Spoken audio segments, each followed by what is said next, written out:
Hello there, I'm Guildmaster Dan, and welcome to the Fourth Wall. So, I have some topics I've been meaning to talk about that I don't necessarily have enough to fill up an entire episode for each one, so I've kind of been saving them up so that we can address multiple at a time. So today, we're going to be diving headlong for the first time into a Junkbox episode.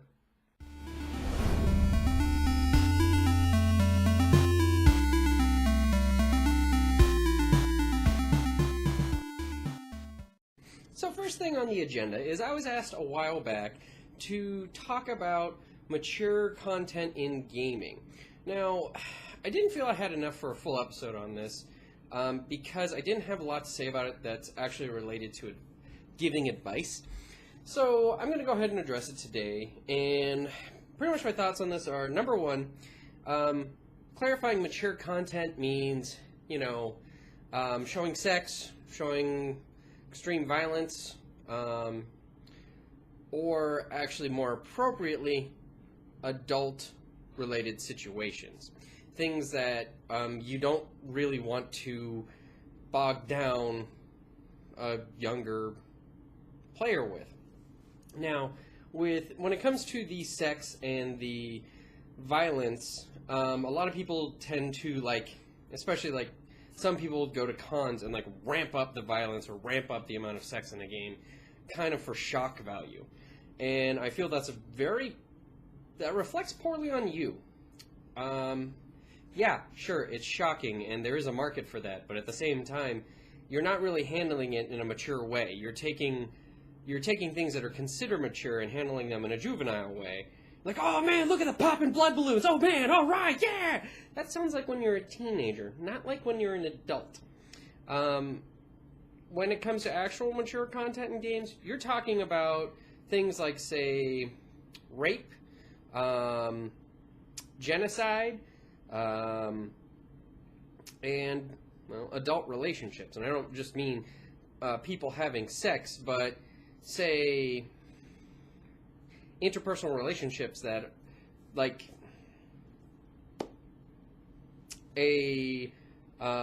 for example, a party member has an NPC girlfriend or wife even better, and that NPC sleeps with another member of the party. That's mature content, because that's them having to deal with that situation that comes out of that. Or, even worse, maybe one of the party members is grabby when they get drunk, and the only person to be grabby with while they're drunk is the other character's wife. That's mature content. That's something that they're going to have to deal with that you don't normally want to think about in your fantasy setting. My actual advice for when you do introduce those elements into your game is handle them with the respect that they deserve. Don't fall into the trap that, comic book writers fell into with female characters, that trope of woman in the fridge. Don't fall into that. Don't use it just as say a plot point. Use it as a means to explore the roleplay. Let your players explore their characters through the realities of that situation. For example, in my SCP game, something a little more mature had happened. Somebody lost an arm, and it was not a fun situation when they lost it. They had to do an emergency amputation because she was being pulled into, effectively, we'll say, a monster. And the only way that they could get around it was amputating it. Now, I spent the necessary time explaining just how much that sucked by talking about, the feeling of it and, what it was doing to the character, having a role to stay conscious, that sort of thing. But then, on top of that, just that shocking moment, she had to role-play out the recovery time and the getting used to it. She's still getting used to having lost her primary arm. And if you just do it for shock value, then it's really just meaningless. Like, if you give her arm back immediately the next session, or if you, just skip over that recovery period, then what was the point of doing it in the first place? Just to shock your player? That's dumb. Let them roleplay through the consequences and let them develop their character from that shocking situation. And the same goes for any other mature content you want to introduce.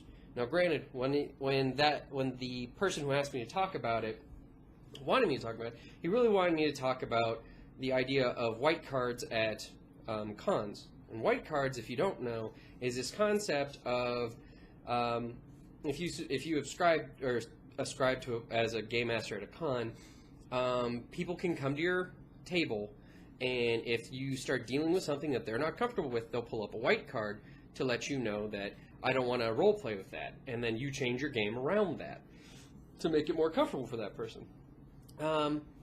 My feelings on that, because I have no real advice for that, is that I think that's a perfectly fine system for like closed groups, such as weekly gamer or weekly gaming groups or club groups. That way, future sessions can be designed around, okay, well, I'll avoid that for their sake because I'm going to see them every week.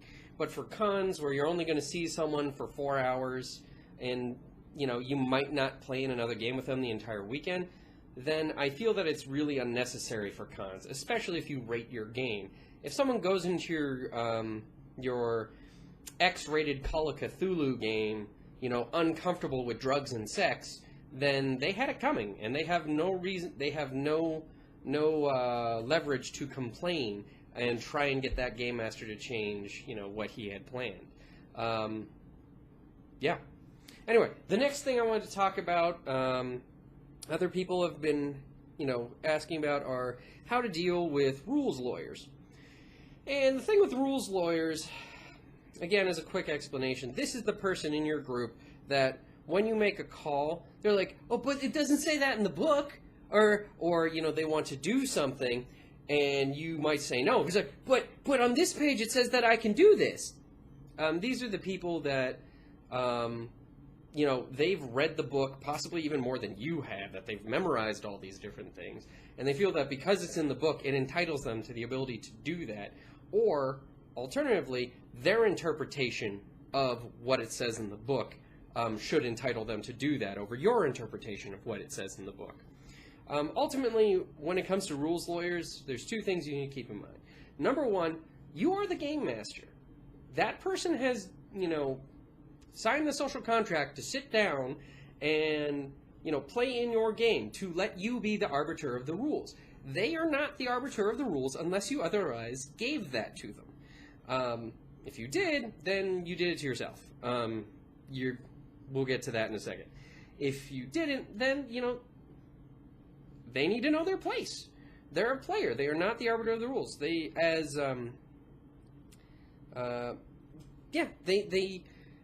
have sat down electing to have you be the person in charge of the rules. If they challenge your perception or interpretation of the rules, they have no leverage from which to do it. You are the arbiter of the rules, and that is part of that social agreement. Now, that being said, there are certain things. There's certain things you can do to kind of,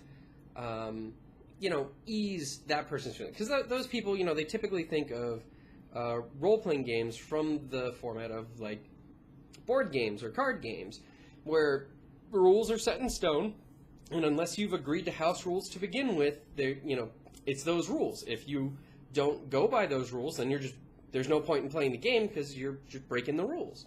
Role-playing games are not quite the same thing because you have someone elected to be the arbiter of the rules, to make all the calls. And, that person has the power, the authority that you've given them to alter those rules to improve your gaming experience. Otherwise, they wouldn't be in that position. Now, to help rules lawyers, because, for a lot of them, it's just impulsive. They don't even think about it. It's just like, oh, but that's not what it says in the book. Something you could do to help them easier is to set that atmosphere that A, you're in charge, and B, that you are in charge of the rules. And it's like right from day one, or right from their day one, change a rule. Change a rule or get rid of a rule entirely. But make it one of like the fundamental rules of the game. One of the things that they're going to encounter every session, or possibly every other session. Or just something they're going to encounter frequently enough that, that player wouldn't even have to look it up or even have to think about it. It's something that's just basically part of the game. Even if it's just like you completely change the combat system in the game. you run initiative differently than it's described in the book. You run damage differently than it's decided in the book. Bring in your house systems or come up with a house system to replace something or to just nix some rule. That way they know from day one that, you're in charge of the rules. You have the complete power to rewrite them. And if they don't like you having that ability to do that, then they need to get out of the game, because that's the way it is. You are the game master. You have that authority, and more importantly, they give you that authority. If they don't want you to have that authority, then they don't have to play in your game. Ultimately, rules lawyers are disruptive players, and I've had 2 episodes on disruptive players so far. And it's the same way with those episodes on how to really handle a disruptive rules lawyer. Have an adult conversation with them. Explain what I just explained to you. They give you the authority to be the arbiter of the rules. If they are not comfortable with that, then they need to find another game where where they feel more comfortable. Nothing wrong with that. You can still be friends, but if they're not comfortable with the way you run your game, then your game is not the game for them. Period. Now, the last thing I wanted to talk about is meta experience. Now, this is a cool little thing that I've been wanting to talk about on the show for a while, but again, I didn't have enough to fill up an episode, so I had to wait until I had enough topics built up for Junkbox. Meta experience is the concept where, as a game master, you award your players experience for the game based upon stuff outside of the game. For example, if it's somebody's birthday, you give them, birthday level or just birthday experience points.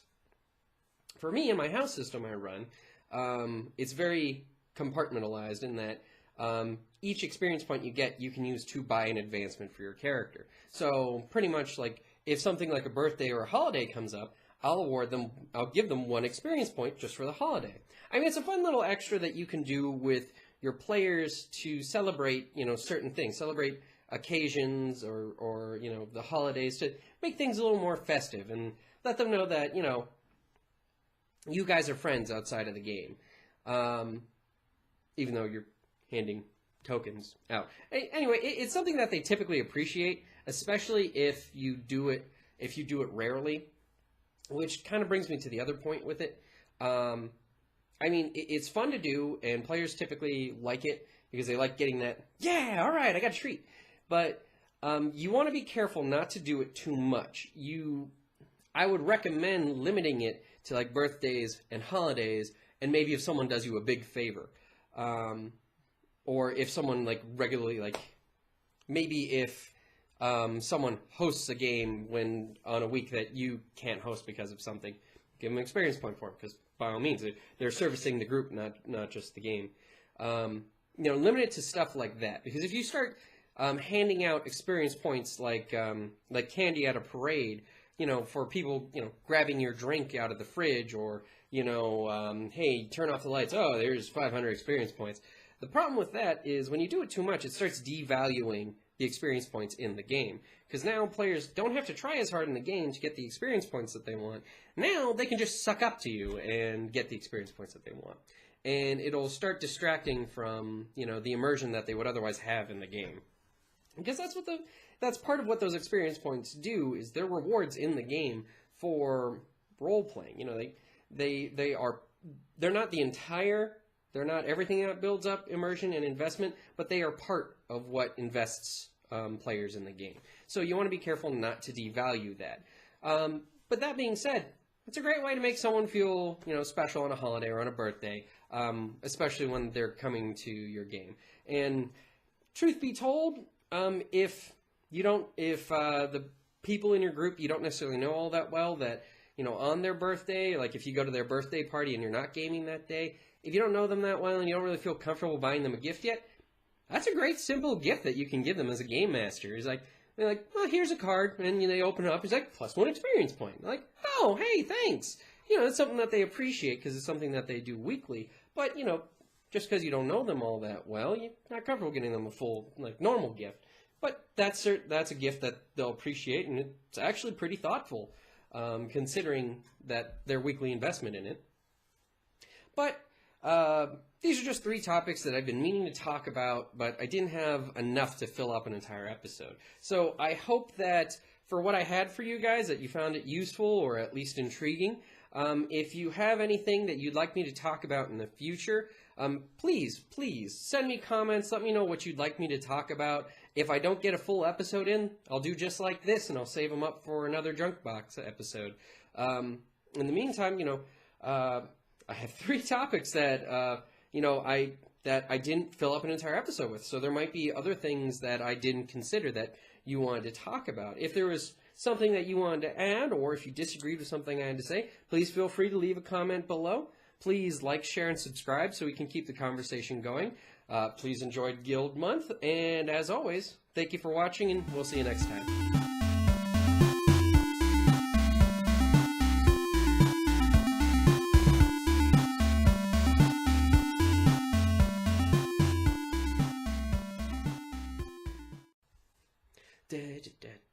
All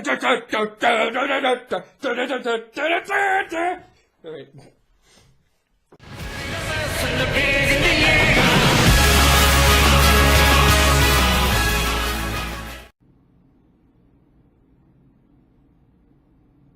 Hello there, I'm Guildmaster Dan, and welcome to the Fourth Wall. So, I have some topics that I've been meaning to talk about that I don't really have enough to talk about to fill up an entire episode for each one, but I've been kind of saving them up. Son of a bitch! That was a good take. Fucking phone? Seriously? Gotta fucking do that shit now? God damn it, I thought I put you on vibrate. What's this email? Oh, and it's just a fucking spam email, too. God damn it. I know the NSA is watching me. Hell, I'm offline, and the NSA is probably fucking watching me right now. What the fuck ever? Get over it. Anyway.